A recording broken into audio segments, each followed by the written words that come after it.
Good morning বন্ধুরা, আজকে দেখাবো আমি নিরামিষ কচুর শাক রান্না। প্রথমে কচুগুলোকে কেটে সিদ্ধ করে দিয়ে জল ছাড়িয়ে রেখেছি, নুন হলুদ দিয়ে সিদ্ধ করেছিলাম। এবার কড়াইয়ের মধ্যে তেল, জিরে, শুকনো লঙ্কা, তেলটা গরম হয়ে গেলে জিরে শুকনো লঙ্কা দিলাম। খুব ভালো করে ফোড়নটা একটু ভাজা হয়ে গেলে আমি সিদ্ধ করা কচুগুলো দিয়ে দিলাম। সিদ্ধ করা কচুগুলো খুব ভালো করে নাড়াচাড়া করে তার মধ্যে একটু পরিমাণ মতো নুন দেবো। আমি যেহেতু নুন হলুদ দিয়ে সেদ্ধ করেছিলাম, তার জন্য নুনের পরিমাণটা আমি একটু কমই দেবো, বুঝিয়ে দেবো। এবার দেবো একটু তেঁতুলের কাঠ।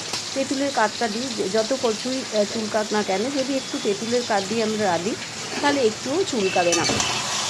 এবার কি করব, এটাকে আমাকে ভালো করে শুকনো করতে হবে।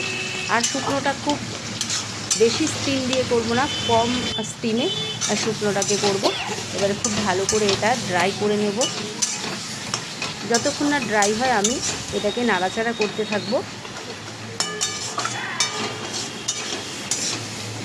যদি একটু জল জল থাকে তাহলে সেক্ষেত্রে চুলকানোর ভয় থাকে। এর মধ্যে আমি দিয়ে দেবো এবারে একটু নারকেল গুঁড়ো। নারকেল কুড়োটা যে যেমন খায়, যেরকম ভালোবাসে স্বাদ অনুযায়ী দেবেন। আমি খুব বেশিও দিইনি, খুব কমও দিইনি, পরিমাণ মতো কচুর শাকের পরিমাণ মতো দিয়েছি। এবারে আমি কি করব, এটাকেও ভালো করে নাড়াচাড়া করব। আমি কিন্তু তেঁতুলের কাঠটা দেওয়ার অনেকক্ষণ পরে নারকেল কুড়ো দিয়েছি। যখন তেঁতুলের কাঠটা একদম শুকিয়ে গেছে তারপরে আমি নারকেল কুড়ো দিয়ে নাড়াচাড়া করেছি। এইভাবে এবার আমি নারকেল কুড়োটার মধ্যে সামান্য পরিমাণ চিনি দেব। চিনিটাও আমি খুব ভালো মতো নাড়াচাড়া করে নারকেলেরই মতো মিলিয়ে নেব। মনে রাখতে হবে, কচুর শাকটা যত জল শুকনো হবে তত টেস্টও হবে, তত নিরাপদে আপনি খেতে পারবেন।